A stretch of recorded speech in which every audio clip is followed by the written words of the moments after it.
On September the 1st, 1939, the Nazi army smashed into Poland.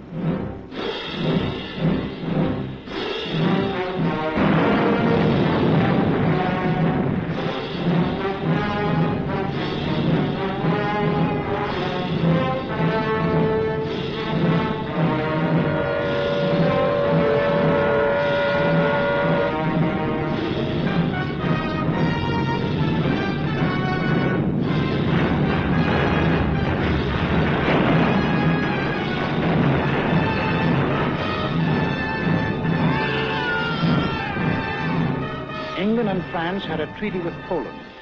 Would they act now? At home, we listened in suspense. Adolf Hitler's all-out attack on Poland makes the long-dreaded European war a certainty. Prime Minister Chamberlain of Great Britain gave the Nazi dictator a 0 hour for withdrawing his troops from Poland. That 0 hour ends now. At this time, we transfer you to London for an important announcement by the British Prime Minister. Up to the very last, it would have been quite possible to have arranged a peaceful and honorable settlement between Germany and Poland. But Hitler would not have it. But a situation in which no word given by Germany's ruler could be trusted, and no people or country could feel itself safe, had become intolerable. Now, may God bless you all, and may He defend the right. For it is evil things that we shall be fighting against. And against them I am certain that the right will prevail. 6 hours after Great Britain declared war on Nazi Germany, the Republic of France followed. All France is in a maelstrom of activity. The Maginot Line has already opened fire on the Germans. The sparring is ended. World War II has begun. The invasion of Poland in 1939 marked the start of World War II. It was led by the Nazis, a small contingent of Slovaks, and the Soviet Union. Germany began its invasion at 4:45 a.m. on the 1st of September, when the Germans opened fire on the Polish garrison at Danzig. The invasion of Poland by the Germans was carried out by 62 divisions and 1,300 aircraft. Germany dominated the air battle from day one, as most of Poland's air force was caught on the ground. The Germans bombed concentrations of Poles as well as roads, railways, and towns. All strong points in the German path were successfully destroyed, and the Polish were never even given time to regroup. At 8 a.m. on the 1st of September, Poland asked for military assistance from France and Britain. But Britain waited until the 3rd of September to declare war on Germany. France then declared war on Germany the same afternoon. Interestingly, neither country was prepared to fight and would not deploy a significant number of military forces until the next year, leaving Poland alone in its defense. The campaign was short-lived and ended on October 6, 1939, with the division of Poland by Germany and the Soviet Union.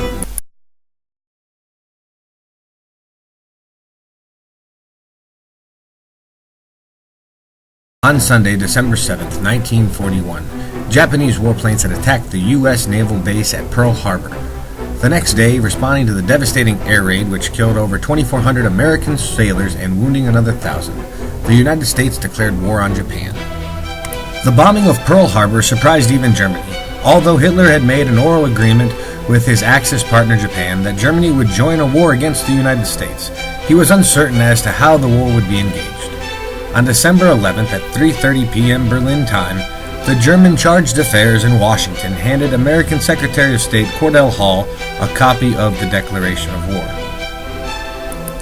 Additionally, a war declaration would allow his submarines to unleash their full fury against the American warships now protecting British convoys in the North Atlantic. Hitler knew this would be a welcome news for his eager U-boat commanders restrained till now from unprovoked attacks on U.S. warships. By this time, America had become Britain's lifeline, supplying the British with enormous amounts of food, fuel, war materials, and manufactured goods, in accordance with President Roosevelt's Lend-Lease Act.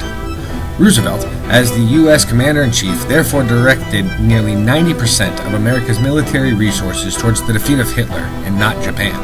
As a result, the might of the world's largest industrial nation was turned against Nazi Germany. As more than 2,000 American soldiers and sailors lay dead among the burned ruins of Pearl Harbor's battleships, planes, and airfields, President Franklin Roosevelt knew there could be but one response. December 7th, 1941,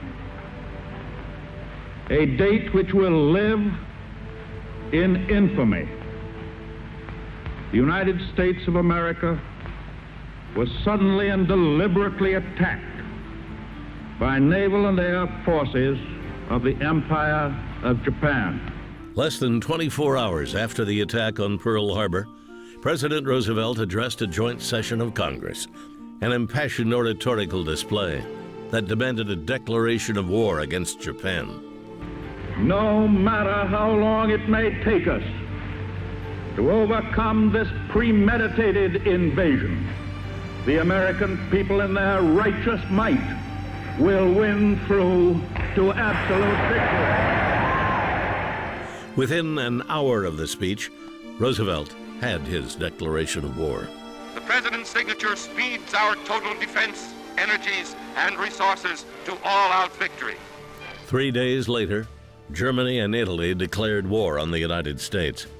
America immediately responded and declared war on Germany and Italy.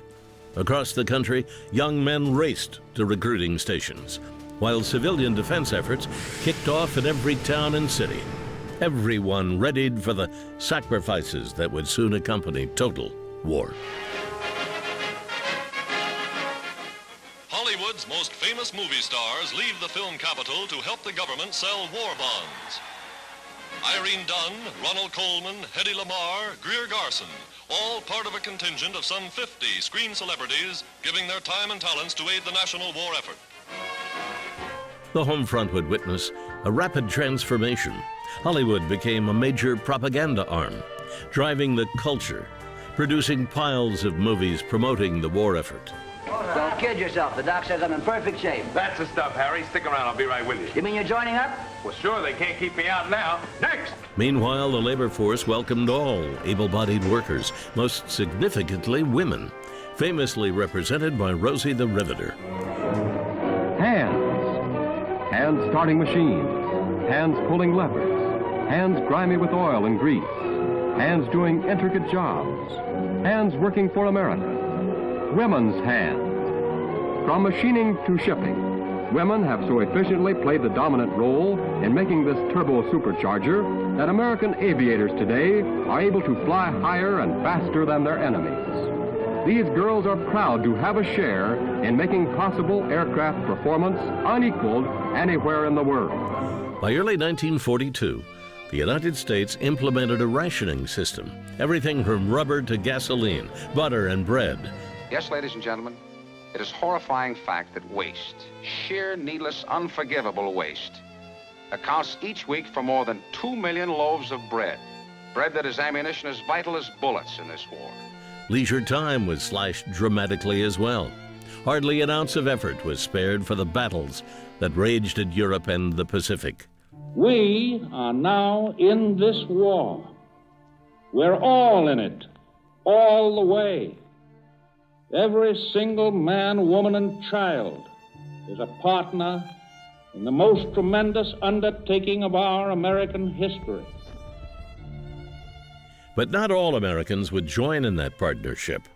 While the war effort at home witnessed plenty of courageous sacrifice, it also produced one of the country's more regrettable episodes, the internment of Japanese Americans. When the Japanese attacked Pearl Harbor, our west coast became a potential combat zone. Living in that zone were more than 100,000 persons of Japanese ancestry, 2/3 of them American citizens, 1/3 aliens.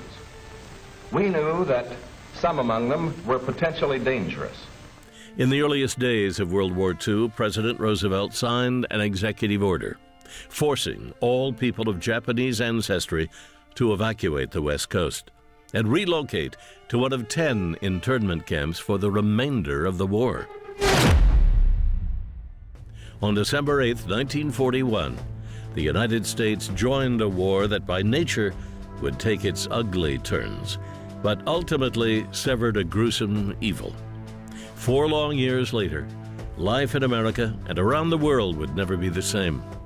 And the reverberations of that struggle fought almost universally, still stretch into the lives we live today. A transformative chapter, rarely seen in history.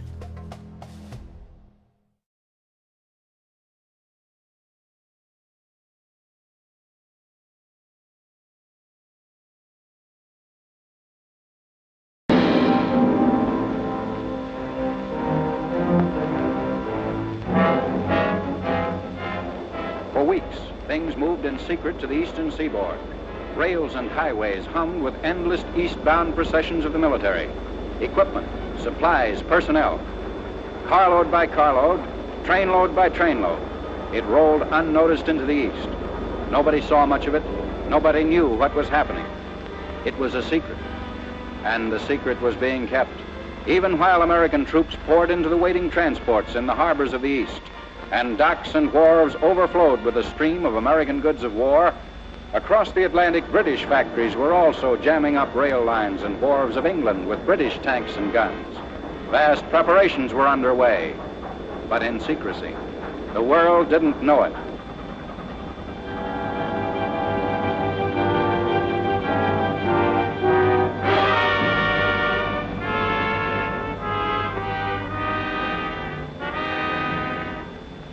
The free press of the world was shouting with increasing clamor for a second front attack against Germany, while troops were pouring from training camps all over the United States and England into the ships in the Atlantic ports. American troops, British troops, Canadian troops, Australian troops, Norwegian, Belgian, Czech, Free French. The men and materiel of the United Nations gathering for attack. But the soldiers and the officers of the soldiers didn't know where or when. It was a secret. And the secret was being kept. One by one, the bulging ships had crept in darkness from the harbors into the Atlantic, with sealed orders for a rendezvous with the rest of the convoy, such and such a latitude and longitude. And then, suddenly, all together, ships, as far as the eye could carry, hundreds and hundreds of ships in convoy to an unknown destination. Freighter, transport, liner, trawler, carrier, battleship, destroyer, torpedo boat, cruiser. The greatest sea armada in naval history. Not one radio turned on. Nothing to give away the secret. It was being kept.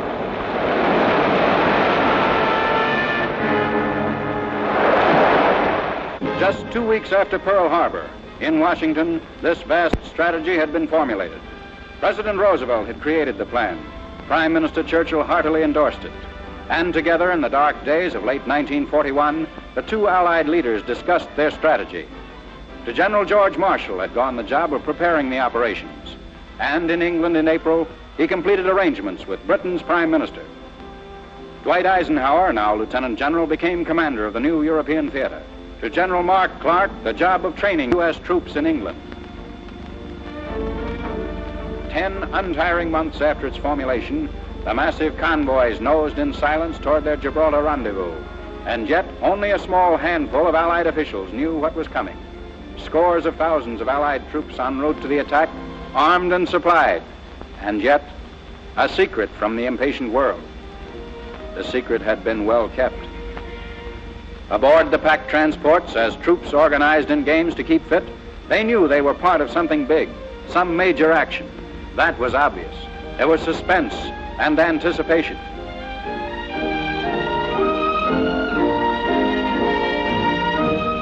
After several days en route began daily inspection of equipment and arms. No Saturday morning check over this. This is battle inspection. The men can sense it. And after months of training for it, they are ready. Eastward from America, moving silently to their rendezvous. Southward from England, 850 ships in synchronization more vast than any ever before attempted, under an umbrella of protecting carrier-based aircraft, one part to the Mediterranean coast near Algiers and Oran, waiting for the moment of attack, one part remaining behind, off Casablanca, until along the whole North African coastline, the Allies can strike simultaneously. 15 sea miles off the key railroad city to the Moroccan